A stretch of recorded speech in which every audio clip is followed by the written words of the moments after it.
Comment font ces gens qui sont en couple et qui ne sont pas complices? Les gens qui sont en couple et qui se sabotent. C'est-à-dire que l'un se lève, quand il va quelque part, c'est pour aller dénigrer l'autre. Vous êtes ensemble, tu as tes projets, la personne avec qui tu vis n'est pas au courant de tes intentions. Tu es en couple avec une personne, mais quand tu as un problème, il y a quelqu'un d'autre à qui tu expliques.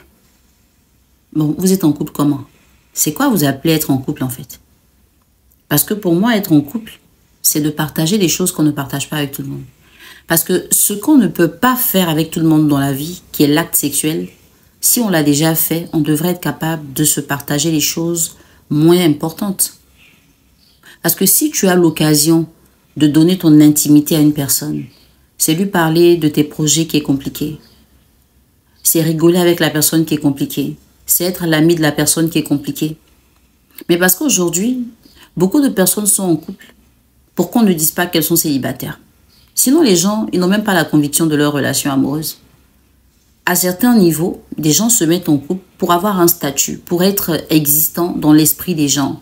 Parce que la société leur a montré que tant que tu n'es pas marié, tant que tu n'es pas dans une relation, tu n'as pas de valeur. Donc les gens se mettent en couple pour avoir cette valeur-là, juste au niveau de la société, mais leur propre bonheur, c'est pas important.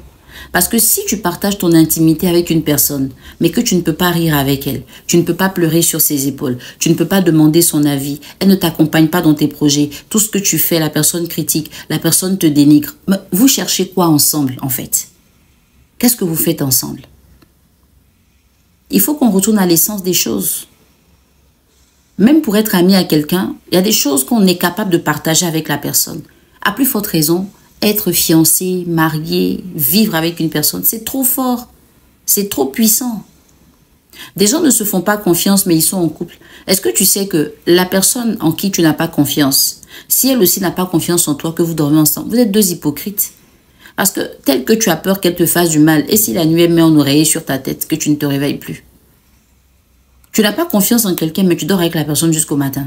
Comment tu fais ça? Les gens vous ont tellement monté contre vos partenaires. Écoutez, les gens qui ont leurs blessures, qui ont vécu leurs frustrations, qui ont vécu leur chagrin, là, il ne faut pas permettre que ces personnes-là vous retransmettent ça énergétiquement à travers leurs expériences. C'est pour ça que je dis, le coaching, ce n'est pas un partage d'expérience. C'est un accompagnement. Quelqu'un à qui tu vas expliquer ton problème et qui te dit « Ah, moi-même j'ai vécu pire que ça », la personne n'est pas en train de te donner une solution. Elle est en train de se confesser.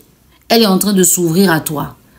Donc, quand elle s'ouvre à toi, elle t'encourage dans la détresse dans laquelle tu es. Ou peut-être, elle essaie de te sortir de cette détresse. Mais est-ce que c'est ta solution? Ce n'est pas parce qu'une personne que tu connais a été brisée 50 fois que quand toi, tu viens lui parler de ton brisement, là, elle va te dire, il te reste 49 brisements. Non. Tu es en couple avec une personne que tu aimes. Il y a un minimum de choses que tu devrais être capable de faire avec la personne. Pas te confier à ton ou à ta partenaire. Tu ne peux pas rigoler avec ton ou ta partenaire. Vous n'êtes plus des partenaires. Il ne faut pas qu'on se blague. Vous n'êtes rien ensemble. C'est ce que moi j'appelle de la colocation. On se cotise, on loue une maison. On va dire qu'on partage les charges d'une maison, loyer, facture, entretien. On partage ça et puis chacun est dans sa vie. Ton colocataire, c'est pas à lui que tu racontes tes problèmes forcément. Même dans les histoires de colocataires, même on se partage des choses. Donc, dans quel genre de relation tu es en train d'être? Et puis, les gens veulent te convaincre que c'est normal. Il faut faire tes choses dans ton coin. Il ne faut pas, il va savoir. Il ne faut pas qu'il sache que tu es en train de faire ça. Mais s'il doit... Vous êtes en couple pourquoi, en fait? Si tu peux être en couple avec une personne et puis lui cacher les choses aussi importantes, mais vous êtes en couple pourquoi? Si c'est lui qui te cache... Ah oui, demain, si tu n'es pas là, je ne saurai pas comment je vais gérer les enfants. Mais quand c'est toi qui lui caches, lui, il doit dire quoi? On dit que tu es une aide, ton importance ne se signale que quand il y a un problème. Sinon, avant le problème, l'aide n'est pas importante. Tu as déjà vu quelqu'un qui a une solution et puis qui demande de l'aide? Non, c'est parce que l'homme n'aura plus de solution qu'il va demander ton aide.